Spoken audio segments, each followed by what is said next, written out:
4:14 a.m. A gravel lot in New Jersey. You are 24 years old. You are screaming into a Bluetooth headset at a driver who has been awake for 19 hours. You are fighting for a $200 margin on a load of frozen poultry. 4:14 a.m. A balcony in Singapore. A man in a silk robe looks at a digital dashboard. He does not scream. He does not use a headset. He presses a single icon to divert a 400-meter Triple-E class vessel from Ningbo to Rotterdam. That one tap routes $220 million in consumer electronics. You both work in shipping. You will never meet. This is the same system. Level 1. The freight broker.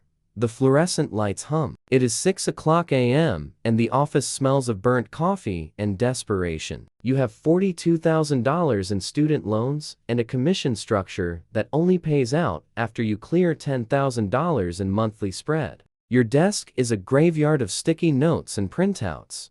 You dial 100 times a day. Most calls end in a dial tone. Others end in a string of profanities from owner-operators who haven't seen their families in 3 weeks. Your job is to find a truck that doesn't exist for a price the shipper won't pay. You are the grease in the gears. You spend 4 hours arguing over a $50 lumper fee. The shipper says it's your cost. The driver says he's leaving the cargo on the dock. You split the difference and take the hit. You make $12 on the load.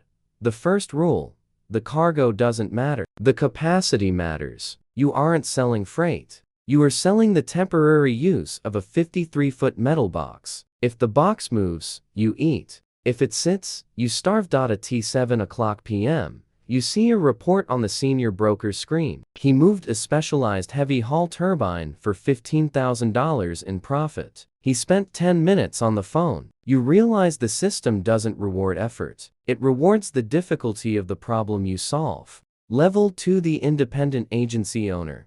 You no longer dial the phone. The phone dials you. You are 29 years old. You operate out of a small suite in a suburban office park. You have 3 employees and a net profit of $50,000. Your currency has shifted from minutes to relationships. You don't call random drivers anymore. You have a gold list of 20 carriers who answer when they see your name. You don't work for small manufacturers. You work for the regional VP of a national beverage brand.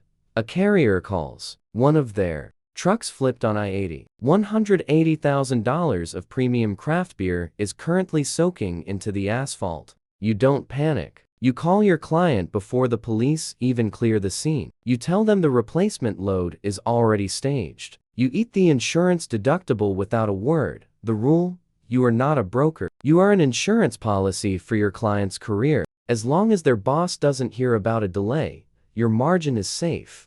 You notice your social circle changing. You stop going to the bars where the drivers hang out. You spend your Saturdays at the country club. Not because you like golf, but because the director of logistics for a Tier 1 auto supplier plays there at 9:00 a.m. Every conversation is a soft pitch. Every handshake is a potential lane. Level 3. The 3PL Powerhouse. You don't just move freight, you hold it. You are 36. Your company controls 400,000 square feet of Class A warehouse space and a dedicated fleet of 150 power units. Your revenue hits $20 million. The environment is louder but more controlled. The sound of pneumatic tools and reversing beepers is the soundtrack of your life. You aren't looking at individual trucks anymore. You are looking at throughput. You sit in a boardroom with the retail executive. They want to outsource their entire Pacific Northwest distribution to you. The contract is worth $4.2 million annually. They ask about your on-time percentage. You give them a number: 99.4%. You both know the 0.6% represents the chaos of the world. You both agree to ignore it. A pallet of electronics goes missing. High value, $80,000 wholesale. You check the sensors. The dark warehouse automation shows it never left the rack. A software glitch, not a theft. You realize that at this scale, the human element is the primary failure point. You begin to look into more automation.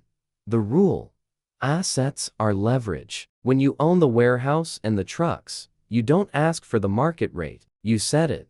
Your identity is now indistinguishable from the P&L. You don't have hobbies. You have network expansion.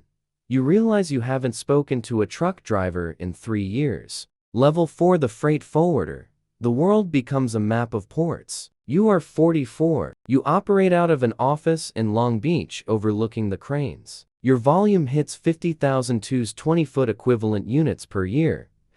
You move goods across oceans. Your currency is space. You buy blocks of space on container ships months in advance. You are gambling on the global economy. If the demand for plastic toys from Vietnam drops, you lose $1.2 million in unallocated slots. A typhoon is forming. In the South China Sea, you have 400 containers on a vessel currently dead in the water. One of those containers holds critical components for a surgical robot manufacturer in Germany. If it's late, their production line stops. The liquidated damages are $50,000 per day. You don't call the ship. You call the terminal operator in Rotterdam. You negotiate a priority discharge for a fee that would buy a luxury car. You don't ask the client for permission. You just do it and add it to the accessorial charges. The rule: proximity to the port is proximity to the truth. Everything else is just data. You attend a gala in Hamburg. You sit next to a man who owns a dredging company. He talks about the depth of the Suez Canal like it's a religious text. You realize the entire global economy relies on the fact that some parts of the ocean are slightly deeper than others. Level 5, the vessel charterer. You no longer buy space. You buy time. You are 55. You live in Geneva, but you spend 180 days a year in the air. You lease entire vessels on the time charter market. The daily burn for a capesize carrier is $50,000. Whether it's moving or sitting, the money disappears. You have 6 ships under your control. Your daily exposure is 300,000. You are in a windowless room in London. You are negotiating a contract to move 2 million tons of iron ore from Brazil to China. The person across from you represents a state-owned enterprise. The deal is worth $140 million over 18 months. You discuss force majeure clauses for 3 hours. You aren't talking about weather. You are talking about coups, port strikes, and regional wars. You are pricing the stability of nations. The rule: you stop asking if the trade is good. You ask if the trade is executable. A $10 million profit is zero if the ship is seized in a territorial dispute. Your trust circle has shrunk to 8 people. These are the only people who know your true liquidity. Your family thinks you are in shipping. They have no idea you are currently shorting the Baltic Dry Index to hedge against a global recession. You have no one to tell. Level 6, the infrastructure titan. The room is silent. It is 5:00 p.m. in a penthouse overlooking the port of Antwerp. You are 68 years old. You do not own ships. You own the ports where the ships must land. You own the rails that lead from the ports. You own the land the warehouses sit on. Your net worth is $2.4 billion. You do not have a LinkedIn profile. You do not give interviews. Your name appears only in the fine print of sovereign wealth fund filings.